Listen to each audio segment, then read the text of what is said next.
السلام علیکم۔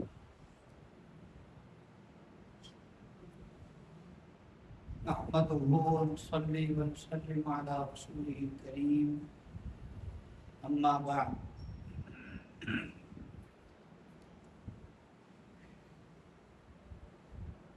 میرے محترم دوستو،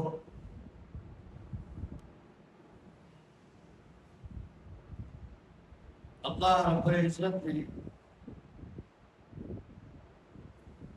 ہمیں حضور اکرم صلی اللہ علیہ وسلم کی زبان اقدس سے ایمان کو جانچنے کی علامات بتائیں۔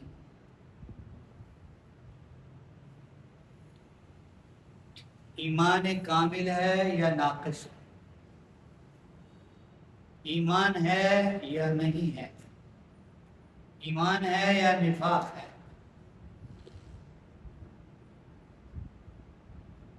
یہ علامات بتا دی گئی تاکہ ہر آدمی اپنا محاسبہ کرتا رہے، کبھی کبھی اپنا احتساب خود کرتے رہنا چاہیے تاکہ ہمیں پتہ لگ جائے کہ کیا ہمارے اندر ایمان ہے یا نفاق ہے، یا ہمارا ایمان کامل ہے یا ناقص ہے۔ آپ صلی اللہ علیہ وسلم نے ایک حدیث پاک میں دو چیزیں ارشاد فرمائیں۔ کامل مومن کی دو نشان، فرمایا کہ آدمی کامل مومن ایمان کے اعتبار سے کامل تب ہوتا ہے جب وہ جھوٹ بولنا مذاق میں بھی چھوڑ دے۔ جھوٹ بولنا مذاق میں بھی چھوڑ دے۔ اس کی وجہ یہ، کچھ لوگوں کا ذہن یہ ہوتا ہے کہ سنجیدگی کی حالت میں جھوٹ بولنا تو جھوٹ بولنا ہے، مذاق میں جھوٹ نہیں۔ آپ علیہ الصلوۃ والسلام نے ارشاد فرما دیا کہ بھائی مذاق میں جھوٹ بولنا بھی جھوٹ ہے اور ناجائز ہے اور حرام ہے۔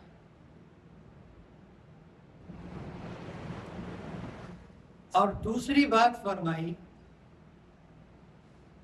کہ آدمی کامل ایمان والا تب ہوتا ہے جب وہ جھگڑا کرنا چھوڑ دے، بھلے وہ حق پر ہو۔ جھگڑا نہیں کرنا کسی سے، دو باتیں ہو گئی۔ جھوٹ چھوڑنا، حتیٰ کہ مذاق میں بھی جھوٹ چھوڑنا، اور دوسری بات کیا ہو گئی؟ بحث مباحثہ جھگڑا وہ چھوڑنا، اگرچہ آپ حق پر۔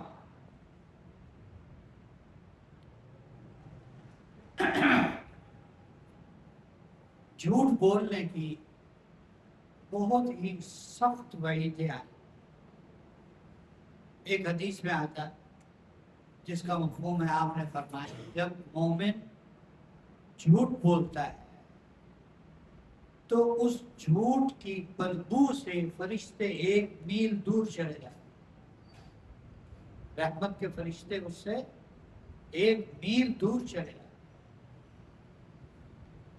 یہ جو لوگوں کو ہنسانے کے لیے جھوٹ بولتے ہیں، لوگوں کو ہنسانے کے لیے جھوٹ بولتے ہیں، ایسے ہی کوئی پھل جھڑی چھوڑ دی لیکن تھی جھوٹ، تو اللہ کے نبی نے فرمایا کہ اللہ ان کو جہنم کی اس وادی میں گرائیں گے کہ جتنا 7ویں آسمان سے لے کر زمین تک کا فاصلہ ہے، اتنی گہری گھاٹی ہوگی وہ جس میں ان لوگوں کو گرایا جائے گا جو لوگوں کو ہنسانے کے لیے جھوٹ بولتے ہیں۔ ہنسانے کے لیے کوئی جھوٹ بولنا ناگزیر نہیں ہے، اور خوش طبیع، دل لگی، خوشگواریت، خوش مزاجی، یہ حضور صلی اللہ علیہ وسلم کی سنتوں میں سے ہے۔ ایک بات سمجھ لیں سب، خوشگواریت، خوش مزاجی اور مذاق اور دل لگی، یہ حضور صلی اللہ علیہ وسلم کی سنت اور عادت میں سے ہے۔ یہ نہیں ہے کہ جہاں مجلس میں بیٹھے ہیں تو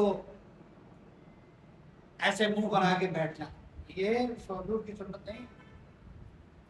ہاں، آپ کے ہونٹ ناک کی جگہ پر ہے اور ناک ماتھے پر آیا ہوا ہے اور آنکھیں جو ہیں وہ سر کے درمیان میں پہنچی ہوئی، یہ بزرگی نہیں ہے، یہ شیطنیت ہے۔ حضور صلی اللہ علیہ وسلم سے اس کا کوئی تعلق نہیں ہے۔ آپ نے سنا ہوگا اکثر کہ اکثر و بیشتر حضور اکرم صلی اللہ علیہ وسلم کے چہرے انور پر مسکراہٹ رہتی تھی، اکثر و بیشتر۔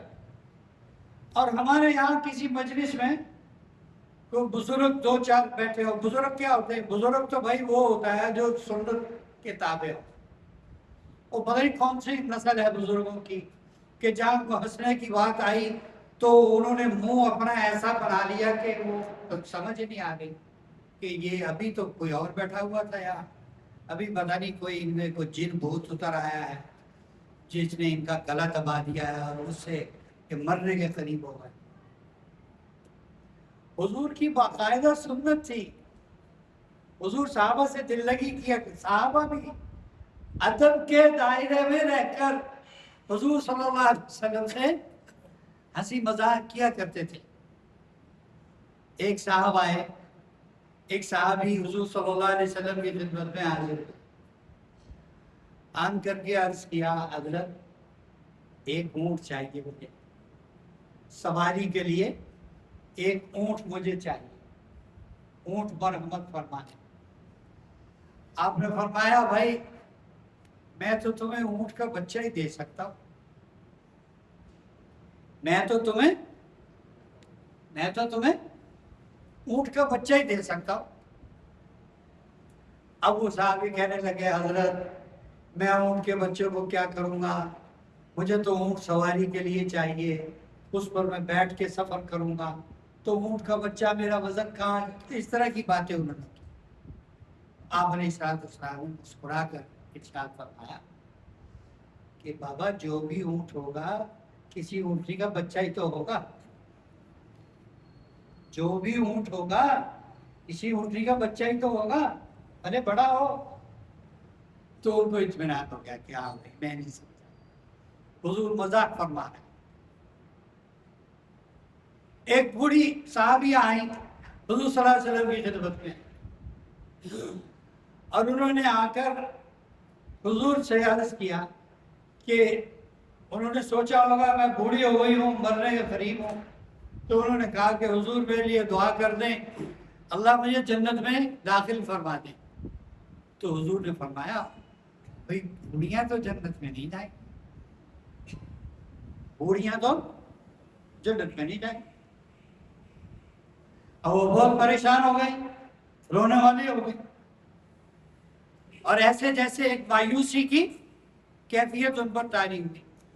تو حضور نے صحابہ سے فرمایا ان سے کہو کہ بوڑھی بڑھاپے کی حالت میں جنت میں نہیں جائے گی، اللہ اس کو جوان کر کے جنت میں بھیجے گا۔ تو یہ مذاق حضور صلی اللہ علیہ وسلم سے ثابت ہے۔ صحابہ بھی ادب کے دائرے میں رہ کر حضور سے مذاق کیا کرتے تھے۔ ایک صحابی کی آنکھ میں درد تھی، آنکھ میں درد تھی، اور وہ کھجوریں کھا رہے تھے، تو حضور صلی اللہ علیہ وسلم نے فرمایا ویسے تو تمہاری آنکھ دکھ رہی ہے اور تم اوپر سے کھجوریں کھا رہے. تو وہ صحابی بھی مذاق میں کہنے لگے حضرت جو آنکھ دکھ رہی ہے نا اس طرف سے نہیں کھا رہا, دوسری طرف سے کھا رہا, دوسری طرف سے کھا رہا. اور حضور اکرم صلی اللہ علیہ وسلم اور صحابہ اکرام ہر حالت میں جھوٹ سے بچتے. جب آپ علیہ السلام نے ہجرت فرمائی وہ ایک بہت کٹھن مرحلہ تھا, بہت ہی کٹھن اور مشکل مرحلہ تھا. ادھر انہوں نے اعلان کیا ہوا ہے کہ بھائی جو محمد صلی اللہ علیہ وسلم کو تلاش کر کے لائے گا اسے 100 اونٹ دیں. 100 اونٹ دیں گے کا مطلب کیا ہے کہ بھائی بس یہ پھر اپنے علاقے کے صف اول کے مالداروں میں ہوگا. اب ہر آدمی حضور کے پیچھے تھا, حتیٰ کہ بعض دیہاتی جنہوں نے حضور کو دیکھا بھی نہیں تھا, دیہاتوں میں رہنے والے, سراؤنڈنگ میں, مضافات میں رہنے والے, جنہوں نے حضور کو دیکھا نہیں تھا, وہ بھی حضور کو تلاش کرنے کے لیے نکل پڑے کہ یار کیا پتا میری لاٹری نکل آئے, کیا پتا 100 اونٹ مجھے مل جائے. ایک صاحب حضور صلی اللہ علیہ وسلم تک اور سیدنا صدیق اکبر رضی اللہ تعالیٰ عنہ تک پہنچ گئے, اور مزے کی بات یہ وہ حضور کو نہیں جانتے تھے, سیدنا صدیق اکبر کو جانتے تھے. اب وہ سیدنا صدیق اکبر رضی اللہ تعالیٰ عنہ سے پوچھ رہے ہیں یہ آدمی کون ہے, یہ آدمی کون ہے. تو سیدنا صدیق اکبر رضی اللہ تعالیٰ عنہ نے فوراً جواب دیا جو بالکل حق اور سچ تھا, لیکن وہ جاہل آدمی پہچان نہیں سکا. فرمایا حاتم یہدین السبیل, یہ میرے رہنما ہیں جو مجھے سیدھا راستہ دکھاتے ہیں, یہ میرے رہنما ہیں جو مجھے سیدھا راستہ دکھاتے ہیں. اب اس نے سمجھا کہ شاید کوئی گائیڈ ہوگا, کوئی گائیڈ ہوگا جو راستہ دکھا رہا, تو چھوڑ کے چلا گیا. اس کے نصیب میں 100 اونٹ نہیں تھے, ان کے نصیب میں باحفاظت نکل جانا لکھا ہوا تھا. جھوٹ نہیں بولا. ہمارے تمام اکابرین جن کے ہم نام لیوا ہیں اور ان کی بزرگی کے چرچے ہم تک ہیں, وہ بزرگ بنے ہی تب جب ان میں یہ صفات تھی. حضرت مولانا قاسم صاحب نانوتوی رحمۃ اللہ علیہ, انگریز ان کے پیچھے تھا کہ ان کو پکڑنا. شہرت حضرت کی بہت تھی چونکہ عالم بہت بڑے, لیکن وضع قطع بالکل سادی ہوتی, کوئی پگڑی نہیں, کوئی جبہ نہیں, کوئی مخصوص کپڑے نہیں, بس ایسے ہی دھوتی کرتے میں چلتے پھرتے رات کرتے. اللہ کی شان, جس مسجد میں حضرت مولانا قاسم صاحب نانوتوی رحمۃ اللہ علیہ بیٹھے ہوئے تھے, اسی مسجد میں پولیس آ گئی اور وہ اکیلے تھے مسجد میں, اور پولیس انہی سے پوچھ رہی ہوئے تو نے مولوی قاسم کو دیکھا, تو مولوی قاسم کو جانتا. تو وہ حضرت اس کی بات سنتے سنتے نا تھوڑی اپنی جگہ چھوڑ کے ادھر آ گئے, اپنی جگہ چھوڑ کے تھوڑا ادھر آ گئے. کہنے لگے ہاں ہاں جانتا ہوں, تھوڑی دیر پہلے ادھر ہی تھا, تھوڑی دیر پہلے ادھر ہی تھا. تو تھوڑی دیر پہلے جہاں کھڑے ہوئے تھے وہاں اشارہ کر دیا کہ تھوڑی دیر پہلے ادھر ہی تھے, تو صحیح ہے نا. اب تھوڑی دیر پہلے ادھر تھے, اب وہاں ہے تو جھوٹ کسی حالت میں نہیں بولا. مذاق کرنا، دل لگی کرنا، ہنسنا کھیلنا، یہ شریعت میں بلکہ ایک حدیث پاک میں حضور صلی اللہ علیہ وسلم نے حکماً ارشاد فرمایا اپنے دلوں کو تھوڑی راحت پہنچایا کرو ہنس کھیل کے. اپنے دلوں کو ہنس کھیل کے تھوڑی راحت پہنچایا کرو. حضور بھی تشریف لے جایا کرتے تھے انجوائے کے لیے صحابہ اکرام کے ساتھ، اور عام طور پر آپ علیہ الصلوۃ والسلام کے ساتھ سیدنا صدیق اکبر ہوتے تھے، سیدنا عمر رضی اللہ تعالیٰ عنہ ہوتے تھے، اور سیدنا عثمان ہوتے تھے، اور سیدنا علی رضی اللہ تعالیٰ، اور بھی صحابہ اکرام سے ثابت ہے. لیکن عام طور پر شیخین ہوتے تھے سیدنا صدیق اکبر اور سیدنا عمر رضی اللہ تعالیٰ عنہما. اور وہی وہاں باغ میں چلے گئے، ادھر کنویں پر چلے گئے اور کنویں پر ٹانگیں لٹکا کے بیٹھ گئے اور پانی پیتے رہے اور باتیں کی، ہنسے کھیلے اور واپس آئے. تو یہ دل لگی کرنا، ہنسی مذاق کرنا، اس کی مجلس لگانا، یہ کوئی ناجائز نہیں ہے، یہ جائز ہے. جو ناجائز کام ہے وہ کیا ہے؟ کیوں جی وہ کیا ہے؟ جھوٹ بولنا. جھوٹ نہیں بولنا، جھوٹ سے بچے. دوسری بات ہم نے کی کہ بحث مباحثہ، جھگڑا وہ نہیں کرنا کسی سے. اب یہ اتنی اہم چیز ہے جو آج ہماری زندگیوں میں سرے سے ہے ہی.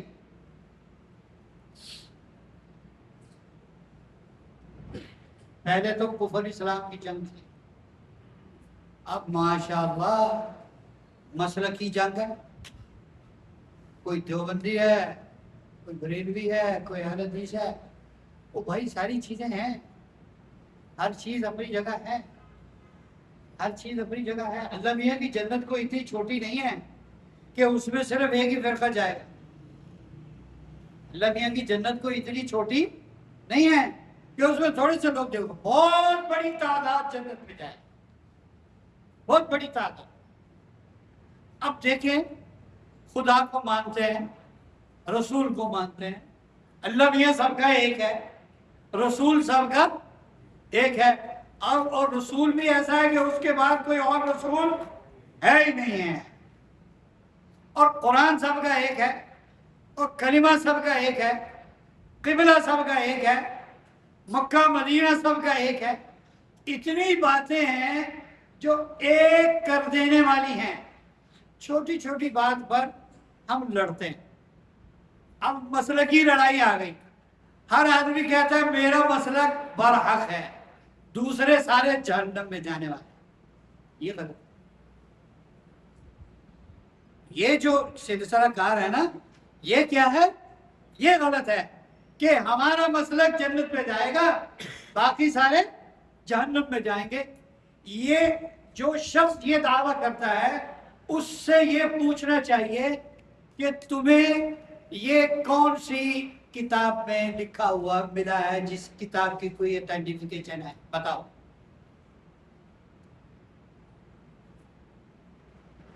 دیوبندی کہہ رہا ہے بریلوی جنت میں نہیں جائے گا، اور بریلوی کہہ رہا ہے دیوبندی نہیں جائے گا. اچھا دونوں نہیں جائیں گے، پھر کون جائے گا؟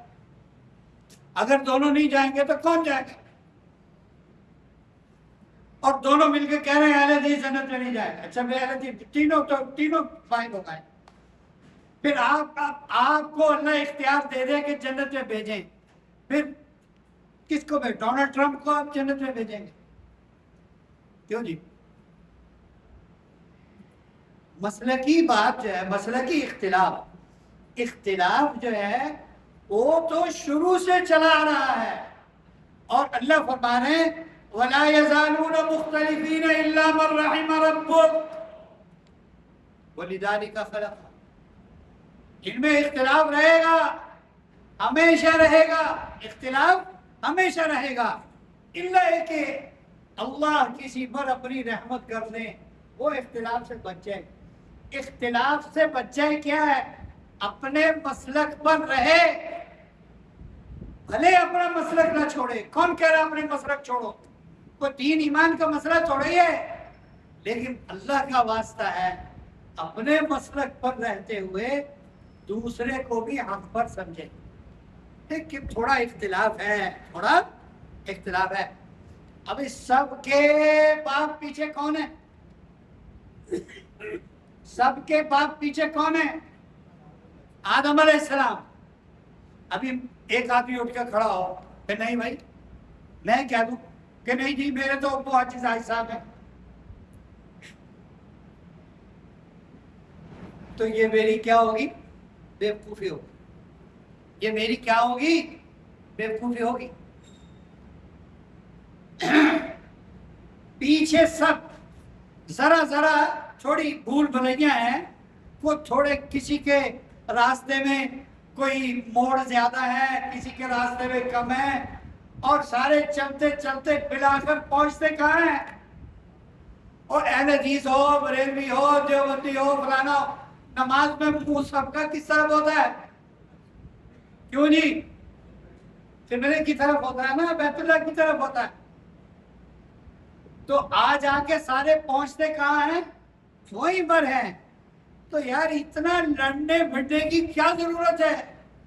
اتنا بحث مباحثہ کہ ایک دوسرے کو باطل ثابت کرنے پر ہم تل جائیں، یہ غلط۔ آپ کی اپنی رائے ہے، میری اپنی رائے ہے، ان کی اپنی رائے ہے، ان کی اپنی رائے ہے، ادھر والوں کی اپنی رائے ہے، باہر والوں کی اپنی رائے ہے۔ ہر آدمی دوسرے کی رائے کا احترام کر لے، بس اتنا کافی ہے۔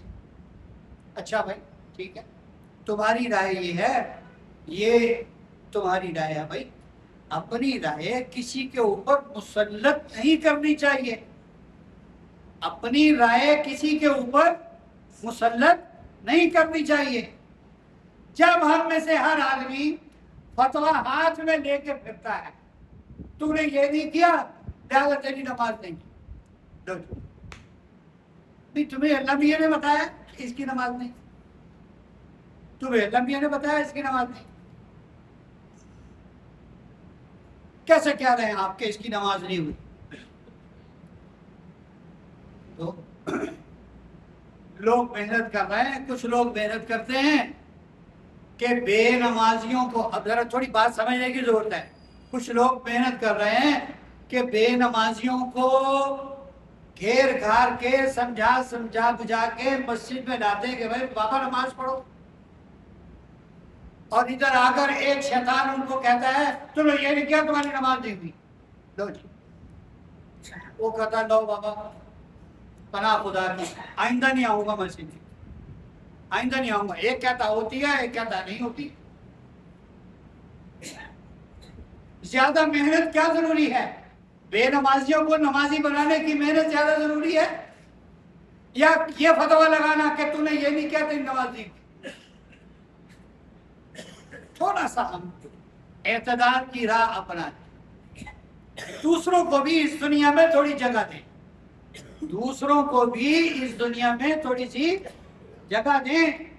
جس طرح کالونی کٹتی ہے اور قسم قسم کے بھات بھات کے لوگ آتے ہیں اور وہاں پر مکان بناتے ہیں، بستے ہیں، رہتے ہیں، اسی طرح جس طرح ان کی زندگی میں کوئی رکاوٹ نہیں ڈال سکتا۔ لو جی ہمارے ساتھ والی جگہ خالی تھی، وہ کسی نے خرید لی اور وہ مکان بنانے لگ گیا، اور ساتھ والے نے اسٹے لے لیا، لو جی کہ یہ ہمارے ساتھ مکان نہیں بنا سکتے۔ کیوں نہیں بنا سکتے تمہارے ساتھ مکان؟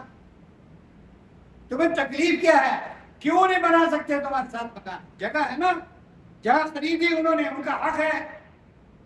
اسی طرح مسلکی طور پر بھی اور دیگر جو جھگڑے ہیں، ہر چیز اس میں شامل ہے، لیکن چونکہ وہ گھریلو گھروں میں لڑائیاں زیادہ ہیں، سیاسی لڑائیاں زیادہ ہیں، لیکن مسلکی لڑائی کو ہوا زیادہ ملتی ہے، وہ اچھلتی کودتی زیادہ ہے۔ اور مسلک والے بھی کچھ، ہر مسلک میں کچھ ایسے تھوڑ دلے ہوتے ہیں جن کا دل بالکل چڑیا کے دل سے بھی چھوٹا ہوتا ہے، وہ کسی کو برداشت کرنے کے لیے تیار نہیں، مطلب اچھی صحیح، ہم صحیح، اچھا تم صحیح ہو، تم دو چار صحیح ہو، او جو اللہ تعالیٰ کی اتنی بڑی جنت ہے جو آسمان و زمین سے وسیع ہے، اس میں تم 300-400 پھرو گے بس، باقی سب جہنم میں جائیں گے۔ وہ خدا کا خوف ہو گیا۔ ایک بزرگ فرمایا کرتے تھے کہ علمی جھگڑا دنیا کا نہیں، علمی جھگڑا، بحث مباحثہ، یہ بھی مردہ ہے، مردہ، اور اس کی وجہ سے علم و عمل کا نور چلا جاتا۔ ایک نوجوان آیا یہاں میرے پاس، نہیں فجر کے بعد کافی دیر پہلے میرا معمول ہوتا تھا یہاں بیٹھ کے پڑھنے پڑھانے کا، نماز کے بعد آیا وہ، مجھے پوچھنے لگا کہ میری رات بھر ایک دہریے کے ساتھ بحث ہو رہی، چٹ چیٹ ہو رہی کمپیوٹر پر، وہ کہہ رہا ہے کہ انسان مختار کل ہے، انسان مختار کل ہے، جو چاہے کر سکتا ہے۔ اچھا، بڑی عجیب بات کہی اس نے۔ کہنے لگا کہ میں نے بہت سمجھایا اس کو، لیکن میں اس کو مطمئن نہیں کر پایا، ساری رات ہو گئی۔ تو میں نے کہا ذرا بند کرو، میری نماز کا ٹائم ہو رہا ہے، میں نماز پڑھا، مجھے یہ تھا کہ آپ فجر میں آئیں گے، آپ سے پوچھوں گا۔ اچھا اب میں اس کو کیا جواب دوں؟ میں نے کہا آپ اس کو جا کے کہو کہ تم 2 ٹانگوں پر چل سکتے ہو، چل سکتے۔ تو میں نے کہا اگر انسان مختار کل ہے تو تم اسے کہو کہ تم دونوں پاؤں اٹھا کے چل کے دکھاؤ، دونوں پیر اٹھا کے چل کے دکھاؤ، پھر تمہیں مانے۔ وہ مطمئن تو ہوا اور بھاگ کے گیا، اور یہ جواب اس کو پہلے اس نے وہ سینڈ کیا۔ میں نے کہا کہ اگر ہو سکے تو تم دوبارہ مجھ سے ضرور ملنا۔ وہ 15-20 منٹ گزرے ہوں گے، وہ آ گیا میرے پاس، وہ بڑا خوش تھا، بڑا کہنے لگا، وہ بھاگ گیا وہاں سے، اس کو جواب نہیں آیا۔ اچھا، میں نے کہا بابو بات سنو، بحث کرنا بالکل اچھا نہیں، جس طرح تم نے بات کی، تمہاری بات سے وہ بھاگ گیا، خدا نہ خواستہ اگر اس نے کوئی ایسی مضبوط بات کر دی، جواب تو اس کا لازمی ہوگا، وقتی طور پر تمہیں نہیں آئے گا، لیکن وہ جواب تمہارے دل کو کلک کر گیا، جا کر تمہارے دل پر اثر کر گیا، تو ایسا نہ ہو جیسے وہ بھاگا تم بھی بھاگو۔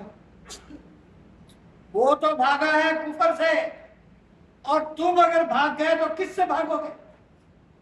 ایمان سے۔ اس لیے میرا مشورہ تمہیں یہ ہے، تم بحث نہ کیا کرو، بالکل بحث بالکل نہ کیا کرو، اور جہاں پر کوئی جواب نہ آئے، آپ حق پر ہیں، اپنے آپ کو حق پر سمجھتے ہیں، جہاں کوئی جواب نہ، مثلا ہمارا ایک عقیدہ ہے، حضور اکرم صلی اللہ علیہ وآلہ وسلم جس طرح اللہ کی وحدانیت میں اور الوہیت میں ان کا کوئی شریک نہیں، اس طرح ہمارے نبی کی رسالت اور نبوت میں اب کوئی شریک نہیں۔ حضور صلی اللہ علیہ وسلم آخری نبی ہیں، لیکن جو بدماش لوگ ہیں، باطل ہیں، دجال ہیں، ان کے پاس ایسے ایسے دلائل ہیں کہ آدمی دنگ رہ جاتا ہے۔ اس لیے یہ لازمی ہے کہ ہم یہ کہیں کہ ہم بغیر دلیل کے حضور کو آخری نبی مانتے ہیں۔ یہ بات ذہن میں رکھیں، بحث مباحثہ اچھی بات نہیں ہے، اس سے بعض دفعہ آدمی کو بہت نقصان ہو جاتا ہے۔ جھوٹ چھوڑنا اور کیا چھوڑنا جی؟ آج کی بات کا خلاصہ کیا ہے؟